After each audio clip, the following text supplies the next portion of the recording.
So this video here will cover both the 60 and the 75 horsepower cabins. They are almost identical with just a few little features that are different, but in the end they do the same thing. So starting here on the left, you've got your clutch, which on the 60 is also a sub clutch for the PTO. I will go into further detail on what the sub clutch does later on when we come around to the other side of the 75 cabin that I'm currently in. Over here is your fuel cutoff switch. So if you're ready to finish using the tractor, with the key turned off, the tractor will continue to run. You do have to cut the fuel off by pulling it back. Before you get out, pop that forward so you don't accidentally break it and knock it off. Up here, you've got your shuttle shift, which is again the same on both tractors. To operate the shuttle shift, to go forward and backward, you knock that forward and you pull it back for reverse. In the center is neutral, pop the clutch back out and you're done. So there are lots of similarities between the 60 and 75, as I've previously mentioned. The main change between the two is that the 60 does not have a dedicated sub-clutch handle, it just has your standard handbrake. The sub-clutch for the PTO is here on the clutch, which there are benefits to that because, as we reiterate in all of our videos and we make very clear, do not ride the clutch, and you can't accidentally burn out your sub-clutch because you won't be going anywhere with the tractor if you've got the clutch all the way in enough to engage the sub clutch. So your first wall there is your standard clutch, your next wall is the sub clutch for the PTO, and then as you come out you got to make sure, check for that free play there, and if you need to adjust it, you do have your turnbuckle here and the nut, you just got to loosen it and you'll find the right spot to have enough free play. Drive selector, that is a T-handle that naturally sits in the down position, which is two-wheel drive. If you really get stuck, you can pull it up into four-wheel drive. Sometimes you may not be able to engage it, and that is because the tractor is between teeth. You may just need to roll the tractor backwards and forwards a bit just to get the teeth lined up and pull that up into four-wheel drive.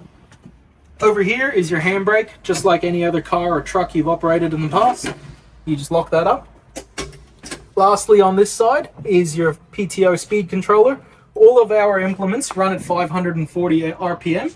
There is a neutral, and none of our implements run at 760 RPM, although some companies do spec it, none of ours do. Just before we come around to the other side of the tractor, I'd just like to reiterate a couple things with regards to the clutch, and we'll do the brake pedal while we're here. Now, both the clutch and the brake pedal have free play. What the free play is just a bit of dead pedal there before the clutch starts to disengage. It is a little bit of a safety feature so you don't accidentally burn your clutch out, but the best way to avoid that, and the only way we recommend it, is do not ride the clutch. Once you've finished using the clutch, take your foot entirely off of the clutch pedal. Now, over time, you may find that the free play will start to get a bit excessive. There is a turnbuckle here for both the brake pedal and the clutch. You just need to grab a adjustable spanner and just do that up as needed. So on the right side of the cockpit, you've got your 360-degree camera screen here. You've got your radio, which most people have operated one in the past. Over here is a fan. You may sometimes wonder where the switch is for it. It is on the back of the fan. If all of a sudden in the middle of winter you got a cold fan blowing on you, it is just located on the back of the fan. So up here in the cockpit on this side of it, you've got your aircon controls. That turns your compressor on and off. This is your speed control, and that's your temperature control. As you can see, there's plenty of vents all around. Up here is your sunroof, so you pull that back, you can pop that open, let a bit of fresh air in if you'd like. This here is a interior light with a capacitive switch, so you don't have to actually press it, you can just touch it. Next up is your sun visor. If you pull that down, if the sun's in your eye, pull that up, that'll retract. So going to the operations of the tractor, you've got a front end loader controller here, which is up, down, and tilt on this arm, and open and close on this little arm here. Now, when you're sitting in the cockpit, you may find that this lever may be locked. That's nothing to worry about. This safety tag generally gets in the way of your line of sight. There is a locking tab here that once in a while needs to be pulled back, and that will release this. You may just bump it, or vibrations in the cab will lock it into place, which is like that. You pull that down, that will release the lever. Moving on from that, you've got your hand throttle here, which does the same thing as your foot throttle, but when you would use this is the two main situations are, let's say you're driving across a big paddock and you can use it as a cruise control. The second operation is when you've got implements on the PTO, such as the backhoe or the post hole digger, you want to be idling the tractor at 12 to 1500 RPM. There is no exact number. The tractor will tell you if it wants more RPM or not. You'll find the feel for it when you come to do it. Next up, you've got your low, medium, and high range box here, essentially giving you a 12 speed box when used in conjunction with your H pattern shifter here, just like your standard car shifter. These two levers here are auxiliaries for implements on the PTO, on the 3-point linkage. Auxiliaries include stuff like tilt, verge, side shift, or swing, but unless you have implements that run it, you won't ever use these. Coming over to this side, this is relevant to your 3-point linkage. That right there is your up, down, and float. So pulling back pulls the 3-point linkage up, pushing forward lowers it, and if you lock it all the way forward, it engages float. So if you've got the slasher on, or let's say you've even got a trailer on behind you, it'll just follow the contours of the earth. And when you go to disengage the float, don't be scared of a little resistance, just pull it back, it will pop back. Now, this, again, as I mentioned on that side of the tractor, is the sub-clutch for the PTO. On the 75, this is used to temporarily stop the PTO. If you have something like let's say the post hole digger, and you don't want the auger spinning constantly, you pull that up just to do what you need to do at the back of the tractor. But before you take off, this needs to be disengaged, or you will cook your clutch and you will be up for a repair bill if that is the case. Down here is your diff lock, which is to be used in conjunction with your 4-wheel drive selector down there.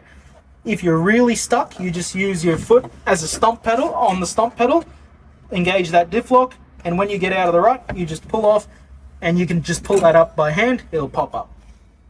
And just for illustration purposes, as mentioned, in the 75, there is a sub-clutch handbrake here, where there isn't in the 60, just your 3-point linkage control. Coming around to the back side of the tractor, you've got your auxiliaries for the 3-point linkage there. So let's say you've got implements that run side shift or tilt shift or anything along those lines. That's what those auxiliary hydraulic ports are for. Speaking of hydraulics, you've got your hydraulic overflow tank here. That right there is a dipstick. This is a breather. There is also a secondary breather just located under here. Now, if you try to operate the hydraulics, i.e. lower the front end loader arm with the tractor off, you may get some overflow out of there. That's nothing to stress about. Just if there is an excessive amount, just top it up accordingly through that fill point. Now, speaking of hydraulics, again, there is a secondary hydraulic filter here. Over here is your dipstick for your transmission and your rear diff. This here is a short drawbar, and that is a long swing drawbar for the 3-point linkage and the PTO, sorry. You can, when you do go to use the tractor for the first time, you will just need to pull these pins and linch pins out accordingly to get access to the PTO, which is under this plastic cover.